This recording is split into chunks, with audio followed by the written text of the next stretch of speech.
बच्चों, कक्षा 11 भौतिक विज्ञान की ऑनलाइन कक्षा में आप सभी का स्वागत है।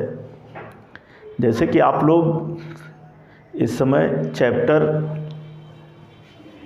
घर्षण के बारे में पढ़ रहे हैं, इसके पहले की वीडियो में हम आप लोगों को घर्षण क्या है, उसकी परिभाषा क्या है, या घर्षण बल किसे कहते हैं, घर्षण बल के प्रकार क्या हैं, प्रकार में जैसे कहा गया था कि स्थैतिक घर्षण बल, सीमांत घर्षण बल और गतिक घर्षण बल, ये इनके प्रकार हैं। कहने मतलब 3 प्रकार का होता है। तो 2 प्रकारों के बारे में हम इसके पहले की वीडियो में आप लोगों को बता चुके हैं, और उसी के आगे तीसरा प्रकार जो है गतिक घर्षण, यहीं से हम आज आपको बताने चल रहे हैं। तो आज की जो हेडिंग है वह है गतिक घर्षण या गतिक घर्षण बल कह सकते हो। गतिक घर्षण या गतिक घर्षण बल होता क्या है?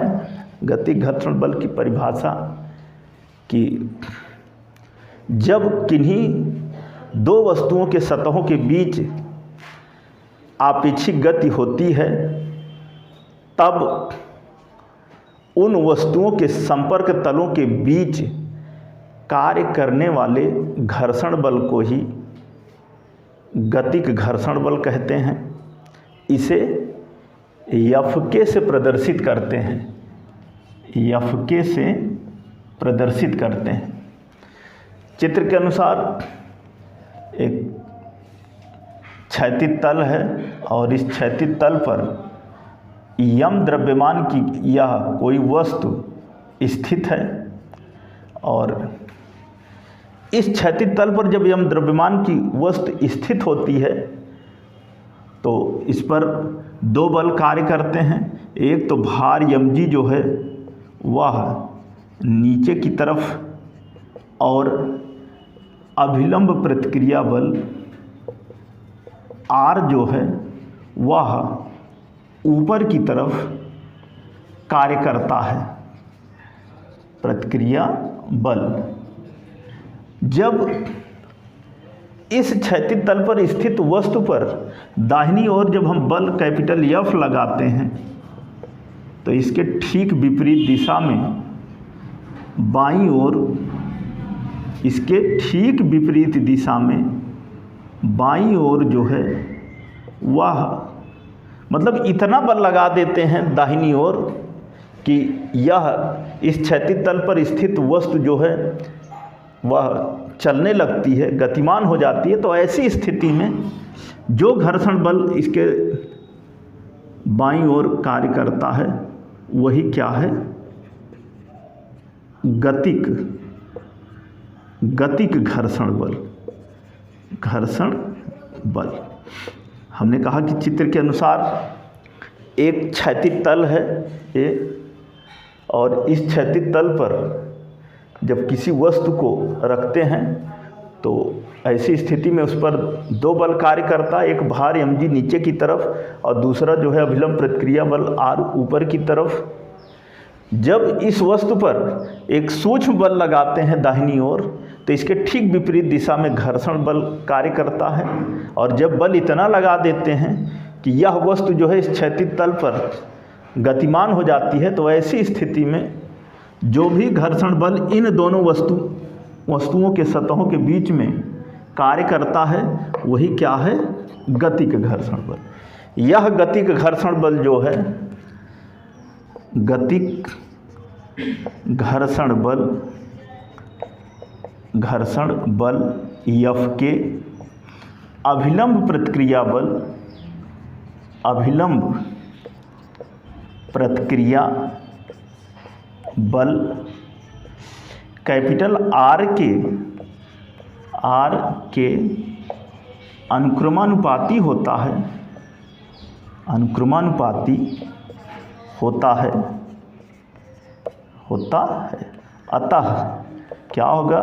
Fk proportional to capital R अथवा Fk equal to mu k R, अथवा Fk बराबर म्यू के आर। जहाँ म्यू के इक्वल टू गतिक घर्षण बल, जहाँ म्यू के इक्वल टू गतिक घर्षण गुणांक,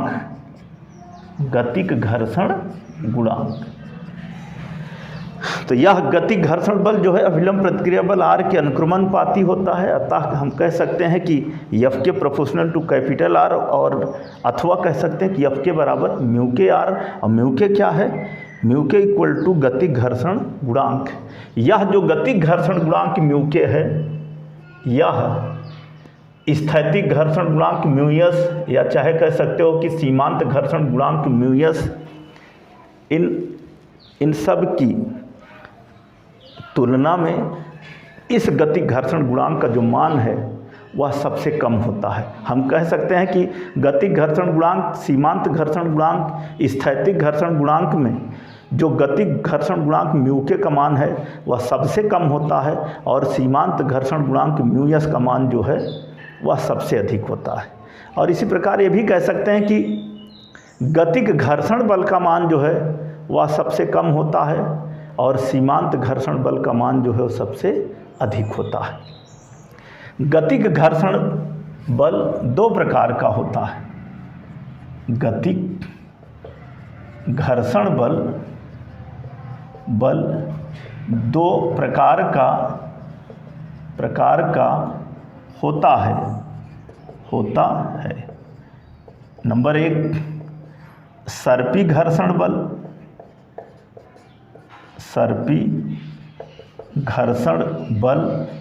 और नंबर दो लोटनिक घर्षण बल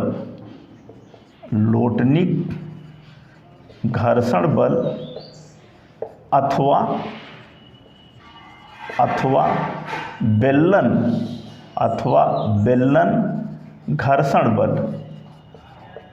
घर्षण बल। हमने आपको बताया कि जो गतिक घर्षण बल है वह दो तरह का होता है। पहला प्रकार जो है वो है सर्पी घर्षण बल, और दूसरा जो है वो क्या है, लोटनिक घर्षण बल अथवा बेलन घर्षण बल। तो सर्पी घर्षण बल क्या है कि जब कोई वस्तु किसी दूसरी वस्तु के तल पर सरकती है अथवा फिसलती है, तब उन दोनों वस्तुओं के सतहों के बीच कार्य करने वाले घर्षण बल को ही सर्पी घर्षण बल कहते हैं। हमने कहा कि जब कोई वस्तु किसी दूसरी वस्तु की सतह पर या तल पर फिसलती है अथवा सरकती है, तब ऐसी स्थिति में उन दोनों वस्तुओं के सतहों के बीच कार्य करने वाले घर्षण बल को ही हम सर्पी घर्षण बल कहते हैं। और दूसरा जो है लोटनिक घर्षण बल, आप इसी तरह से इसको भी परिभाषित कर सकते हो कि जब कोई वस्तु दूसरी वस्तु के तल पर या दूसरी वस्तु की सतह पर लुढ़कती है। अभी इसके पहले कहा था कि फिसलती है या सरकती है, फिसलती है या सरकती है तब तो सर्पी घर्षण बल है। यहाँ पे हम कह रहे हैं कि जब कोई वस्तु दूसरी वस्तु की सतह पर लुढ़कती है, तो वैसी स्थिति में उन दोनों वस्तुओं के संपर्क तलों के बीच कार्य करने वाले घर्षण बल को ही लोटनिक घर्षण बल अथवा बेलन घर्षण बल कहते हैं। लोटनिक घर्षण बल अथवा बेलन घर्षण बल कहते हैं। अगली हेडिंग आप देखिए, नेक्स्ट है घर्षण कोण। अगली हेडिंग जो है वह है घर्षण कोण। घर्षण कोण, तो सबसे पहले तो एक चित्र बना लेते हैं। यह कोई क्षैतिज तल है और जिस पर कोई वस्तु स्थित है, और जब किसी क्षैतिज तल पर कोई वस्तु स्थित होती है तो उस स्थिति में इस वस्तु पर दो बल कार्य करते हैं भार mg नीचे की तरफ और अभिलंब प्रतिक्रिया बल R, अभिलंब प्रतिक्रिया बल R ऊपर की तरफ, और जब दाईं ओर बल F लगाते हैं, बल F लगाते हैं तो घर्षण बल, या यहाँ पर हमें जो परिभाषित करना है उसके अनुसार सीमांत घर्षण बल, सीमांत घर्षण बल Fs बाईं ओर की दिशा में कार्य करता है। इस सीमांत घर्षण बल और अभिलंब प्रतिक्रिया बल R का जो परिणामी है, परिणामी P, जिसको हम कहते हैं संपूर्ण प्रतिक्रिया बल, संपूर्ण प्रतिक्रिया बल, इसके बीच में जो कोण बन रहा है, यही कोण क्या कहलाता है? घर्षण कोण। तो हम घर्षण कोण को परिभाषित कैसे करेंगे? हम ये कहेंगे कि सीमांत घर्षण की अवस्था में सीमांत घर्षण बल Fs और अभिलंब प्रतिक्रिया बल R का परिणामी P या परिणामी संपूर्ण प्रतिक्रिया बल P, इस अभिलंब प्रतिक्रिया बल R के साथ जो कोण बनाता है उसी कोण को हम घर्षण कोण कहते हैं। फिर से आप जानिए, हमने कहा कि सीमांत घर्षण की अवस्था में सीमांत घर्षण बल Fs और अभिलंब प्रतिक्रिया बल R का परिणामी संपूर्ण प्रतिक्रिया बल P, अभिलंब प्रतिक्रिया बल R के साथ जो कोण बनाता है वही कोण जो है घर्षण कोण कहलाता है, वही कोण घर्षण कोण कहलाता है। चित्र में यह Fs जो है सीमांत घर्षण बल है, R जो है अभिलंब प्रतिक्रिया बल है। इस सीमांत घर्षण बल और अभिलंब प्रतिक्रिया बल R का जो परिणामी है P, यही हमारा संपूर्ण प्रतिक्रिया बल है। यह संपूर्ण प्रतिक्रिया बल इस अभिलंब प्रतिक्रिया बल के साथ जो कोण बनाता है वही क्या कहलाता है? घर्षण कोण, और इसे हम θs से प्रदर्शित करते हैं। तो ऐसी स्थिति में चित्र के अनुसार हम लिख सकते हैं कि एक वस्तु है जिसका भार जो कि क्षैतिज तल पर स्थित है, भार mg नीचे की ओर, अभिलंब प्रतिक्रिया बल R ऊपर की तरफ कार्य करता है। जब दाईं ओर बल लगाते हैं तो सीमांत घर्षण बल Fs जो है वह बाईं ओर कार्य करता है, और इन दोनों का परिणामी जो संपूर्ण प्रतिक्रिया बल है वह P है। तो ऐसी स्थिति में tan θs equal to Fs बटे कैपिटल R, अथवा tan θs equal to mu s R बटे R, अथवा tan θs equal to R से R कटेगा, होगा क्या? Mu s tan θs equal to mu s, जहाँ θs क्या है? घर्षण कोण, घर्षण कोण। अगली हेडिंग है, अगली हेडिंग है नत समतल अथवा आनत तल अथवा झुका हुआ तल।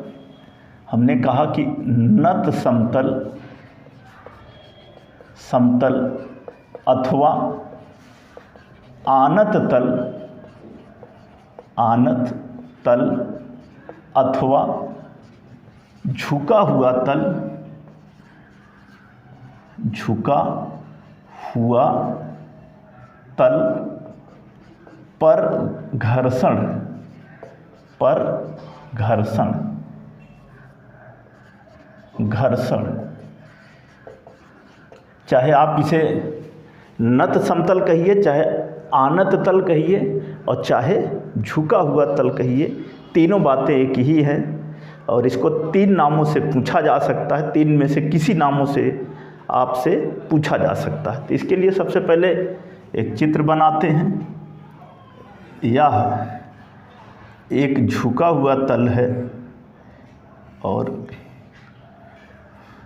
जो कि क्षैतिज से थीटा यस कोण बना रहा है और इस झुके हुए तल पर कोई वस्तु जो है वह स्थित है या रखी जाती है। और जब कोई वस्तु रखी जाती है तो इस वस्तु का जो भार है mg वह नीचे की ओर कार्य करता है और अभिलंब प्रतिक्रिया बल r जो है वह ऊपर की तरफ कार्य करता है या लगता है। अभिलंब प्रतिक्रिया बल और इस भार mg के 2 घटक, एक घटक mg cos थीटा s जो कि इस झुके हुए तल के लंबवत दिशा में कार्य करता है और जबकि एक क्षैतिज घटक है, या कह सकते हैं कि इस भार mg का एक घटक है mg साइन थीटा s और यह mg साइन थीटा s जो है इस झुके हुए तल के समांतर कार्य करता है या लगता है। और ऐसी स्थिति में जो घर्षण बल है Fs वह ऊपर की ओर लगता है या कार्य करता है और जो त्वरण की दिशा होगी वह नीचे की ओर होगी। और ऐसा क्यों? क्योंकि इस झुके हुए तल पर स्थित वस्तु के चलने की जो प्रवृत्ति है वह ऊपर से नीचे की ओर है।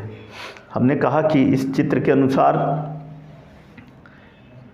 एक झुका हुआ तल थीटा यस कोण पर एक झुका हुआ तल है। इस झुके हुए तल पर एक कोई वस्तु जिसका द्रव्यमान m है, m द्रव्यमान की कोई वस्तु स्थित है। ऐसी स्थिति में वस्तु का भार जो है वह नीचे की ओर और अभिलंब प्रतिक्रिया बल r जो है वह ऊपर की ओर कार्य करेगा या लगेगा।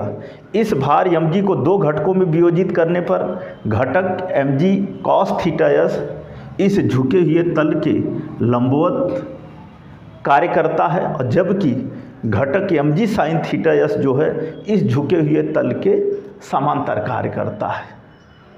तो ये तो थ्योरेटिकल बात हुई। और हाँ, ये भी कह सकते हैं कि यह जो घटक mg साइन थीटा s है, यही mg साइन थीटा s इस झुके हुए तल पर स्थित वस्तु को आगे की ओर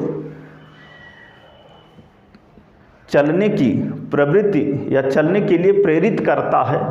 अर्थात यही mg साइन थीटा s जो है इस वस्तु पर लगने वाले बल का कार्य करता है और इसके ठीक विपरीत दिशा में घर्षण बल जो है वह Fs कार्य करता है। तो संतुलन की अवस्था में होगा क्या?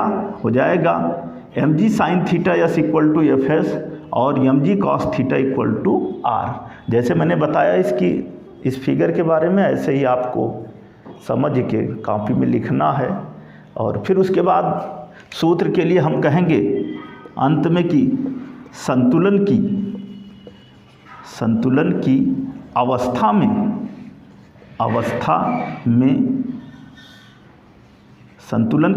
में क्या हो जाएगा? हो जाएगा mg sine theta s equal to Fs equation first and mg cos theta s equal to capital R equation second. समीकरण 1 को 2 से भाग करने पर, समीकरण 1 को 2 से भाग करने पर और जब 2 से भाग करेंगे तो क्या हो जाएगा? हो जाएगा mg साइन थीटा s और बटे mg cos theta s equal to Fs बटे R। mg से mg कटेगा, यहाँ पर fs जो है म्यू एस आर के बराबर होता है। तो हम लिख सकते हैं अथवा साइन थीटा एस बटे कॉस थीटा एस बराबर म्यू एस आर बटे आर से आर कटेगा, हो जाएगा अथवा tan theta S equal to mu S, tan theta S equal to mu S. ठीक, संतुलन की अवस्था में mg sine theta S F S के बराबर होगा, mg cos theta S R के बराबर होगा। इनको दो समीकरण मान करके हम जब भाग कर देते हैं तो हमें क्या प्राप्त होता है, tan theta S equal to mu S. ठीक, यह उस स्थिति में जब इस झुके हुए तल पर वस्तु जो है वह स्थित है, और जब वही वस्तु जो स्थित है झुके हुए तल पर जब एक बार गतिमान हो जाती है, तो ऐसी स्थिति में गतिमान होने पर थीटा एस से भी छोटे कोण पर यह वस्तु, इस झुके हुए तल पर स्थित वस्तु जो है वह इस झुके हुए तल पर फिसलने लगती है या आगे की ओर गतिशील हो जाती है। तो वैसी स्थिति में अगर उस कोण को हम थीटा के कहें तब क्या हो जाएगा, हो जाएगा tan थीटा के इक्वल टू म्यू के, tan थीटा के इक्वल टू म्यू के। कब, जब एक बार यह वस्तु जो है इस झुके हुए तल पर फिसलने लगती है, तो ऐसी स्थिति में इस थीटा एस का मान जो है, इस थीटा एस के से एक छोटे मान पर भी वह वस्तु जो है उस झुके हुए तल पर फिसलती रहती है, और वैसी स्थिति में जो सूत्र होगा वह होगा tan थीटा के बराबर म्यू के।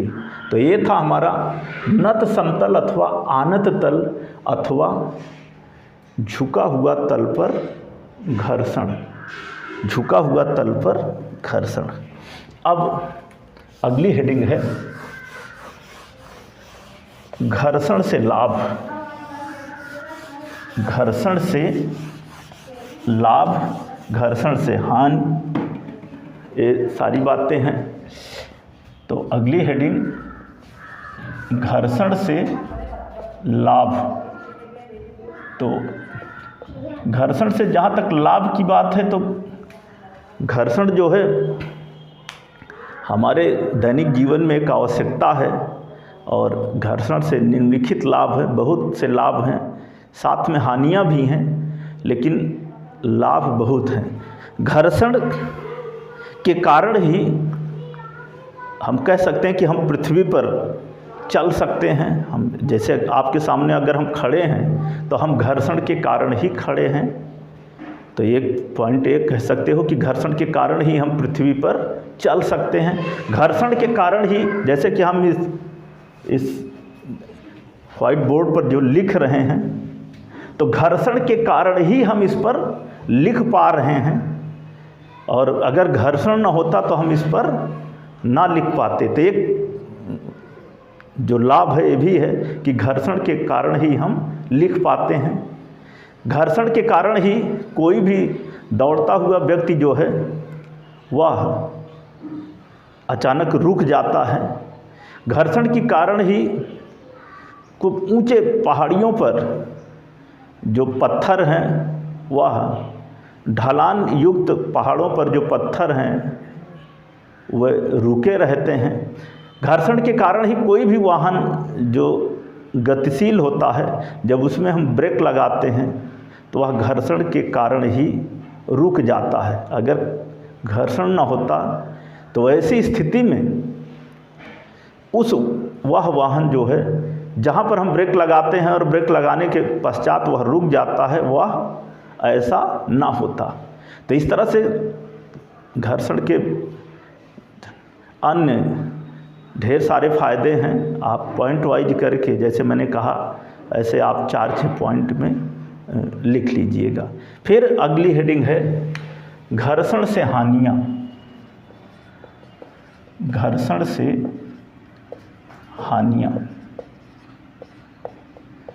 तो जिस तरह से घर्षण से लाभ है उसी तरह से घर्षण से हानियाँ भी हैं। होता क्या है कि घर्षण के कारण ही मशीनों को दी गई ऊर्जा जो है, जिसमें से उसका काफ़ी भाग जो है वो व्यर्थ में ही व्यय हो जाता है। घर्षण के कारण ही मशीनों के जो पुर्जे हैं वह घिस कर नष्ट हो जाते हैं। घर्षण के कारण ही जो वाहन रोड पर गतिशील होता है उसकी गति जो है वह कम हो जाती है या कम होती है। घर्षण के कारण ही जो वाहन हैं उन वाहनों में जो ईंधन है वह अधिक खर्च होता है, या कहने मतलब अधिक लगता है। अगर घर्षण न होता तो शायद जितना ईंधन, जितना डीजल पेट्रोल वाहनों में खर्च होता है अपेक्षाकृत उससे बहुत ही कम खर्च होता।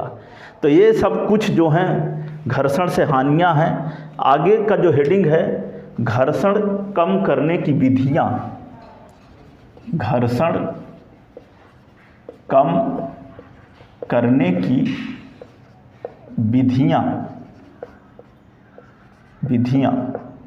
तो घर्षण के कम करने की एक विधि है पॉलिश करके,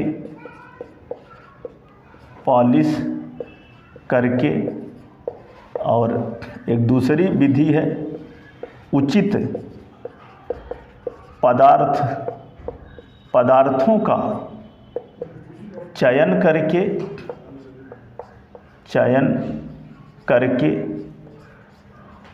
और तीसरा है स्नेहक का या प्रयोग करके, या स्नेहक द्वारा चाहे कह सकते हैं, स्नेहक का प्रयोग करके और चौथा है बॉल बियरिंग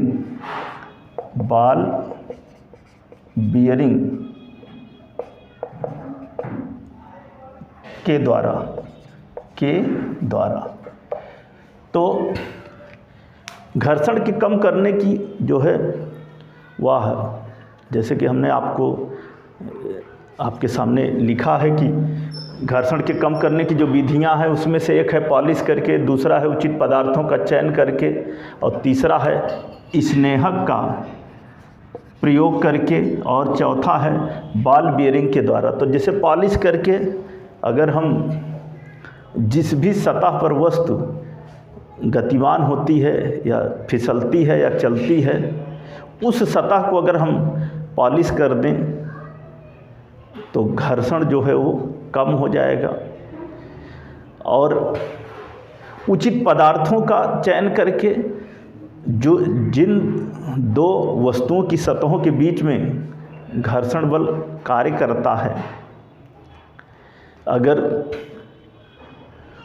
उन जिस भी पदार्थ की वो सतहें होती हैं उन पदार्थों का अगर उचित चयन करें तो उचित चयन करके भी हम जो है घर्षण को कम कर सकते हैं। क्योंकि किसी वस्तु की सतह जो है वह ज़्यादा खुरदरी होती है और किसी वस्तु की जो सतह है वह चिकनी होती है। और जैसे कि हमने आपको बताया है कि जो खुरदरी सतह है उस पर घर्षण बल ज़्यादा कार्य करता है और जो चिकनी सतह है उस पर घर्षण बल कम कार्य करता है। क्यों? क्योंकि घर्षण बल जो है वह वस्तु की सतह के खुरदरेपन पर निर्भर करता है। अगर खुरदरी है तो घर्षण बल ज़्यादा कार्य करेगा, और अगर चिकना है तो घर्षण बल कम कार्य करेगा। तीसरा है कि स्नेहक का प्रयोग करके, स्नेहक मतलब जैसे तेल ग्रीस सतहों के बीच में, सतहों के संपर्क तलों के बीच में तेल ग्रीस का प्रयोग करके घर्षण को जो है कम किया जा सकता है। यही कारण है कि वाहन या साइकिल में हम तेल या ग्रीस जो है डालते हैं, लगाते हैं, और उसको इसलिए करते हैं ताकि जो है घर्षण कम कार्य करे और वह साइकिल या वाहन जो है आसानी से चलाने में हमें आसानी हो। और एक चौथा है बॉल बियरिंग का प्रयोग करके वाहनों में एक बियरिंग लगी होती है, देखिए जिसमें छर्रे लगे होते हैं, और उस बियरिंग के प्रयोग से वाहन जो है आसानी से घूमता है। और अगर बॉल बियरिंग ना हो तो ऐसी स्थिति में घर्षण बल जो है वो अधिक कार्य करेगा, और बॉल बियरिंग के प्रयोग से जो घर्षण बल है वो कम हो जाता है, और जिस कारण जो है वह वाहन आसानी से चलने लगता है या चल सकता है। तो ये था घर्षण को कम करने की विधियाँ। तो बच्चों, इस चैप्टर में आज जो शेष टॉपिक थे उन सब के बारे में हमने बताया। आप इस वीडियो को शुरू से अंत तक देखेंगे तो जितने भी टॉपिक के बारे में हमने आपको बताया है वो सारे टॉपिक आपके सामने होंगे, और उनको आप समझिए। और इस चैप्टर के जो थियरी के टॉपिक हैं वो बस इतने ही टॉपिक थे, वो समाप्त होते हैं। आंकिक प्रश्नों के साथ हम आपको नए वीडियो के साथ मिलेंगे। धन्यवाद।